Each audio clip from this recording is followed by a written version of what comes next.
Hello दोस्तों। स्वागत है आपका हमारे यूट्यूब चैनल कॉमिक फैन पर। चलिए दोस्तों, आपकी डिमांड पर आज कॉमिक शुरू करते हैं। पाकिस्तान जिंदाबाद। ये एक ऐसी कॉमिक्स है जिसमें हम आगे देखेंगे कि विलेंस कैसे मुसीबत पड़ने पर हीरो का रोल अदा करते हैं। चलिए शुरू करते हैं। और हाँ दोस्तों, इसे शुरू करने से पहले आपको बता देता हूँ, मैं केवल पाकिस्तान जिंदाबाद इस कॉमिक्स की वजह से बोल रहा हूँ, वरना हिंदुस्तान जिंदाबाद। ये हमने क्या किया? डोगा, परमाणु, इंस्पेक्टर स्टील, तिरंगा, शक्ति, एंथोनी को मारकर अपने लिए भी कब्र खोद ली। अरे, इससे अच्छा तो हम मर जाते। तुम ठीक कहते हो एनवायरो। आज इस सरजमी को हमारी नहीं, इन्हीं की जरूरत थी। हाँ, क्योंकि उनकी छातियाँ गोलियां खाने की अभ्यस्त थी। उनके पास थी वो दृढ़ इच्छा शक्ति जो मौत के रास्ते बदलने की भी क्षमता रखती थी। हाँ हाँ, हम गोलियां चला कर दूसरों की जानें ही ले सकते हैं, मगर एक भी गोली खुद खाने की हिम्मत नहीं है हम में। चुप करो। क्यों शौक मना रहे हैं हम इनकी मौतों का? हमें गोलियां चलानी आती है ना, बस इतना ही काफ़ी है। कश्मीर विवाद की नींव नींव हिंदुस्तान और पाकिस्तान के बंटवारे के वक्त ही रख दी गई थी, जब पाकिस्तान ने कश्मीर के एक बहुत बड़े भूभाग पर अपना कब्जा कर लिया था। आज ये क्षेत्र पाकिस्तान ऑक्यूपाइड कश्मीर पीओके कहलाता है।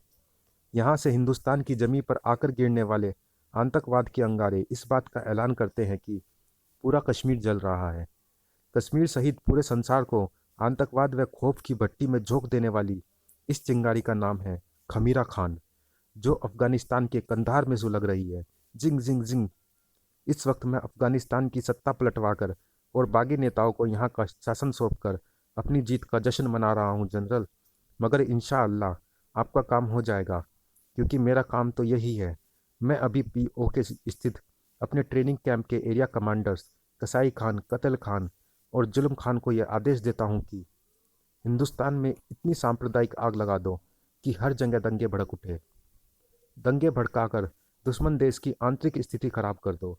गृह युद्ध की स्थिति पैदा करनी है। फिर जिस जिस वक्त हिंदुस्तान गृह युद्ध की आग में झुलसा होगा, उसी समय बॉर्डर पर जंग छेड़ दी जाएगी।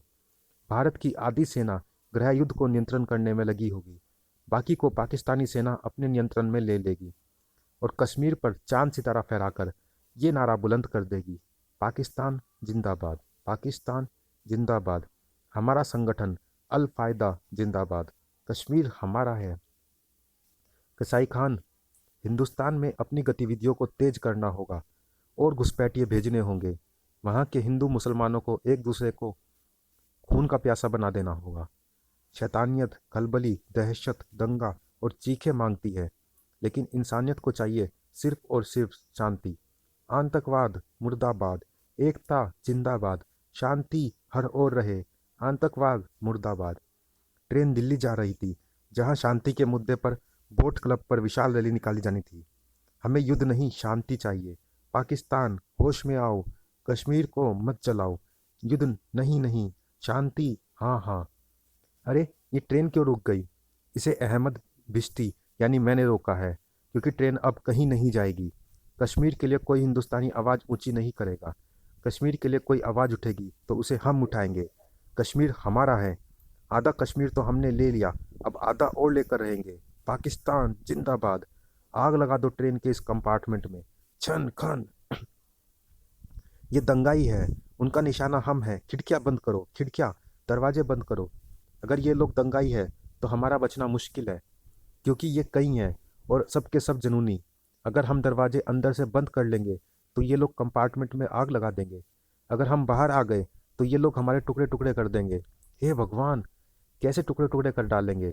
ये डोगा की जमीन है। च्यों च्यों च्यों च्यों। जहां अपराध के लिए पैदा हुए जुनून के टुकड़े डोगा करता है। च्यों च्यों खना, च्यों च्यों आ। गांधी की इस जमीन पर गोली चलाते वक्त खुद मेरे भी हाथ कांप जाते हैं, लेकिन इन शैतानों के टुकड़े करने के लिए मुझे वो जुनून इन्हीं से मिलता है, जो मेरे खून में बंदूक को थामने की ताकत पैदा करता है। मैं मजबूर हूँ गोली चलाने के लिए। च्यूम च्यूम। और मजबूर कर दूंगा इन शैतानों को भी अपने घुटने इसी जमीन पर टेकने के लिए। च्यूम च्यूम आ। घुटने तो अब तुम टेकोगे। हम जिहादी है, कुर्बानियों से नहीं डरते। कुर्बानी देते हैं, जान लेते हैं। तेरी जान भिश्ती लेगा। मेरे शरीर पर बंधे बम देख। 30 सेकंडों में मेरे साथ साथ तू भी मौत के मुंह में चला जाएगा। अगर तेरे में हिम्मत है तो मुझसे दूर भाग कर दिखा।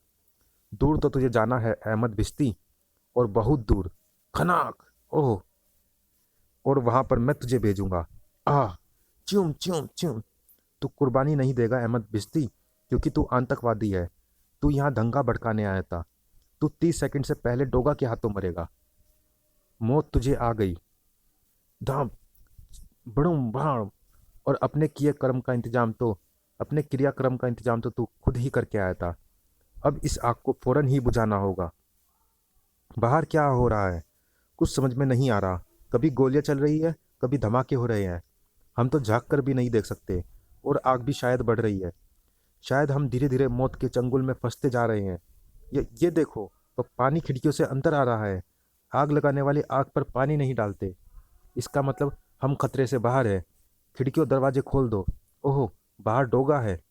डोगा मुसलमानों ने हमें मारने की कोशिश करी है। नहीं, वे आतंकवादी थे। आतंकवादियों का कोई मजहब नहीं होता। मैंने इन हत्यारे आतंकवादियों को खत्म कर दिया है, जो मुंबई को मजहबी उन्माद की आग में झोंकना चाहते थे। अगर हम ये कहेंगे कि हमलावर मुसलमान थे, तो इनका उद्देश्य पूरा हो जाएगा। धार्मिक उन्माद फैल सकता है। कहो ये आतंकवादी थे, सिर्फ आतंकवादी। जिनके पास स्वार्थ की शतरंज की वे सभी चालें थी, जो शांत पानी में कभी भी पत्थर मारकर खलबली मचा सकती थी। निशाने पर दिल्ली थी। मंदिर आ गया फेटे, जल्दी फेंक। मैं तो पाकिस्तान से ही जल्दी में हूँ फौजे। सैटेलाइट की एक आंख हर वक्त दिल्ली पर खुली रहती है। उस आंख का सीधा संपर्क परमाणु से है। परमाणु कुछ लोगों की गतिविधियां संदिग्ध है। उन्होंने मंदिर में कुछ फेंका है। मुझे उस स्थान के बारे में बताओ प्रोबोट। वो चीज़ परमाणु के छक्के छुड़ा देने के लिए काफ़ी थी। ओह नो, मुझे इसे यहाँ से हटाना होगा, वरना दंगे और हैवानियत का ऐसा खेल शुरू होगा जिसका अंत लाशों का एक बड़ा स्कोर खड़ा करेगा। वो लोग किस ओर गए हैं प्रोबोट? दिल्ली में वारदात करने के लिए मोटरसाइकिल जैसी सवारी पर आना उनके लिए खतरनाक था, क्योंकि उसकी गति परमाणु की गति के आगे सुस्त थी। अब यहाँ से ये दोनों सीधे शू जेल जाएंगे। अरे उफ, गन निकाल। मगर इसे गोली मारूंगा तो बचेंगे हम भी नहीं। जरा नीचे तो देख। मैं नीचे नहीं देख सकता। इतनी ऊंचाई देखकर मुझे बेहोशी आ रही है। दिल्ली के ही एक दूसरे हिस्से में फेंटे और फौजे अपना काम पूरा कर चुके होंगे। हम लेट हो गए। बस अपना काम भी हो गया। इस गठरी के खुलने के बाद इस क्षेत्र में जो हंगामा मचेगा, तो वो जल्दी नहीं थमेगा। जल्दी इसलिए नहीं थमेगा क्योंकि हम इसे थमने नहीं देंगे। तुम्हें थमना होगा। कोई छत पर कूदा है। धप। पागल है क्या? आसमान से चलती कार की छत पर कौन कूदेगा? चक्र चक्र तुम। मुझे ऐसा लगा जैसे कोई रॉकेट हमारी कार के ऊपर से गुजर गया। रॉकेट तो श्री हरिकोटा अंतरिक्ष स्टेशन से उड़ते हैं बेवकूफ़, और ये दिल्ली है। उन बेचारों को क्या पता था कि जहाँ तिरंगा रहता है वहाँ रॉकेट की तरह ढाल उड़ती है। जरूर। चक्र चक्र। ढाल की गति उनकी सोचों से कहीं ज़्यादा थी। खनाक। उड़ती है और तुरंत वापस भी लौटती है। ये उड़न तस्तरी सी कैसी आ रही है? ये तो हमारी ओर आ रही है। ओह, ये ढाल है। तो ये उड़ी थी, पर वो तो गई थी। ये तो आ रही है। ढाल की गति उनकी सोचों से कहीं ज़्यादा थी। बेवकूफ़ को पता नहीं था कि वो गई ही आने के लिए थी। कार संभाल। कार नहीं संभली, मगर स्थिति फिलहाल संभल चुकी थी। इंस्पेक्टर विनय, जो गठरी इन्होंने वहाँ फेंकी थी उसमें ये था। ओह गॉड, अगर इस पर किसी की नज़र पड़ जाती तो शहर दंगों की आग में झुलस जाता। मंदिर और मस्जिद के पवित्र वातावरण को दूषित करके कोई शहर में दंगा भड़काने की कोशिश कर रहा है। वहाँ ठीक समय पर मैं परमाणु के रूप में पहुँच गया, और यहाँ तिरंगा। थैंक यू तिरंगा, मगर सावधान रहना, शायद ऐसी कोई और कुचेष्टा भी हो। घबराओ नहीं, मेरे अलावा परमाणु भी सतर्क होगा। आज तक द्वारा प्रसारित ये खबर समूचे हिंदुस्तान को स्तब्ध कर देने के लिए काफ़ी थी, खुद चंदा को भी।